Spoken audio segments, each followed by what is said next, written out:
무비 컬렉션 채널은 영화에 관한 이야기, 줄거리, 그리고 영화 속의 인물, 사건 등의 실화를 영상, 스틸 사진, 자막과 음성으로 제작하였습니다. 영화에 관한 줄거리는 이야기의 누설이 포함되어 있으니 이후 해당 영화를 보실 분은 참고하여 보실 것을 권해드립니다.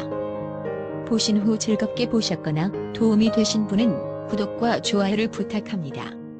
감사합니다. 영화 이스케이프 플랜은 2013년 공개된 1408의 미카엘 하프스트롬 감독의 액션 스릴러 영화이다. 아놀드 슈워제네거와 그의 친구인 실베스타 스텔론, 제임스 카비젤이 주연으로 출연한 영화이다. 청소년은 관람이 불가능하고 영화의 상영 시간은 115분이다.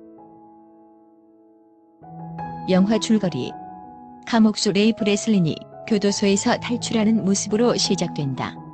탈옥 과정이 상당히 교묘했던 것에 비해서 정작 다시 경찰에게 잡힐 때는 너무 허술해서 이상하다.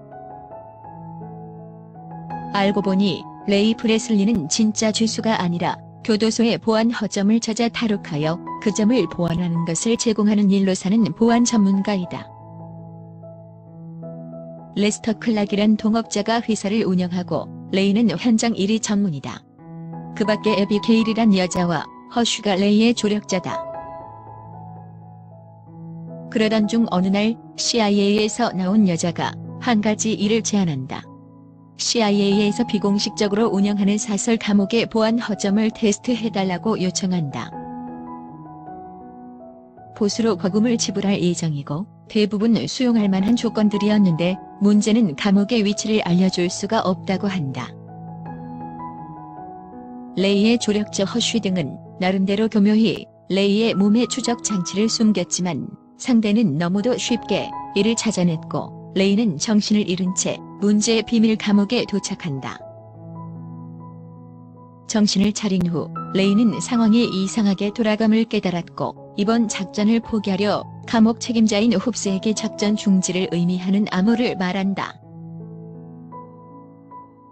그러나 홉스의 이름은 레이가 알고 있던 교도소장의 이름과 전혀 달랐고 홉스 또한 레이의 진짜 정체에 관해서 전혀 들은 바가 없는 듯하였다.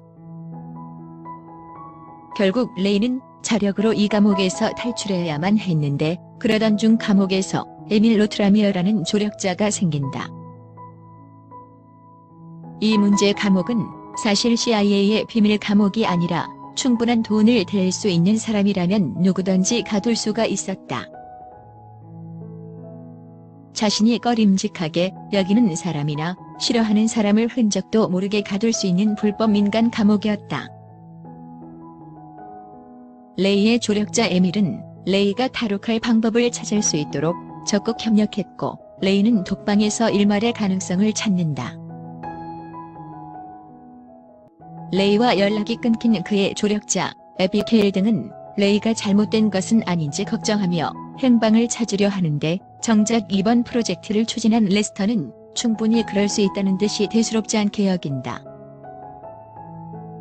한편 문제의 감옥엔 카이케프 박사라는 인물이 의무실 담당으로 일하고 있었는데 돈 때문에 이곳에서 일하고 있지만 일말의 가책을 느끼는 듯하였다. 또 홉스는 에밀에게서 빅터맨 하임이라는 남자의 행방을 알아내려 하는데 에밀은 그것이 유일하게 유리한 고지를 점할 수 있는 정보라는 것을 알기에 입을 꾹 다문다. 레이는 에밀과 일부러 싸워서 사이좋게 독방에 갇히고 에밀이 홉스의 주의를 끄는 사이 계획된 방법에 따라 독방을 벗어난다. 어렵게 탈출해서 바깥으로 나가기는 했는데 충격적인 사실이 레이를 기다리고 있었다. 바로 문제의 감옥은 특정 장소에 있는 건물이 아니라 대양을 떠다니는 커다란 배였던 것이다. 레이는 어쩔 수 없이 탈출 기도를 들키지 않기 위해 일단은 다시 독방으로 돌아온다. 그 과정에서 수도 100원이 터지는 등 사고가 있었는데 단순 사고로 만들어서 탈출했던 흔적을 없게 만든다. 한편 레스터가 몰래 통화하는 모습이 비춰지는데 그가 이 감옥을 운영하는 운영자이자 레이를 함정에 빠뜨린 듯하였다. 덕분에 그동안 레이의 진짜 정체를 모르고 있었던 홉스는 레이를 밀착 감시하기 시작한다. 홉스에게 지속적인 괴롭힘을 당한 레이는 탈옥에 대한 의지를 점점 잃어버리고 포기하려고 한다. 에밀은 레이에게 포기하지 말라고 용기를 북돋는다. 레이의 조력자 허쉬 등은 레이가 음모에 빠져 문제 감옥에 갇혔다는 사실을 짐작하기 시작한다. 그러나 문제는 아무리 조사해보아도 감옥의 정체와 감옥의 위치만은 알 수 없었다. 다시 마음을 가다듬은 레이는 감옥에서 구한 물품들로 급조해서 현재 자신들이 있는 위치를 파악하는 데 주력한다. 그간 적대적인 관계를 유지했던 자베드 또한 계획에 끌어들인다. 이를 통해 알아낸 것은 자신들이 있는 곳이 모로코 해안일 가능성이 높다는 것이다. 레이의 정체를 알게 된 홉스는 레이를 괴롭히는 강도를 계속해서 올려갔고, 레이는 방해받지 않기 위해 에밀의 입을 열게 만들겠노라 거짓 협상을 한다. 어렵게 탈옥에 성공하더라도 배를 벗어나기 위해서는 외부의 도움이 필수적이었고, 레이는 카이케프 박사만이 유일한 희망이라 생각했기에 자신의 진짜 정체를 털어놓고 도움을 청한다. 레이 등은 카이케프 박사가 에밀의 지인에게 연락을 취했다는 미드마의 거사를 결행하게 된다.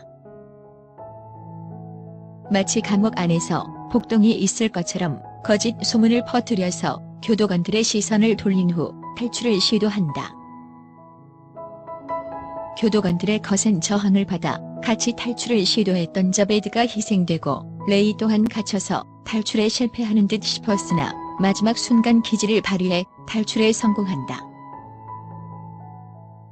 레이와 에밀은 홉스에게 제대로 복수를 하고 모로코 해안에 도착했는데, 알고 보니 에밀이 빅터 맨하임 본인이고 일전에 찾아왔던 CIA 요원이 그녀의 딸이었다. 빅터 맨하임의 딸이 자기 아버지가 문제의 감옥에 갇힌 듯 싶자 그 감옥의 운영자인 레스터에게 의뢰를 했고, 레이에게 가명으로 붙여준 보르토스라 이름이 바로 암호명이었다. 다시 자신의 자리로 돌아온 레이는 동료들과 함께 레스터에게 복수해주는 장면을 끝으로 막을 내린다. 지금까지 영화 이스케이프 플랜의 줄거리였습니다. 즐겁게 보셨다면 구독을 부탁드립니다. 감사합니다.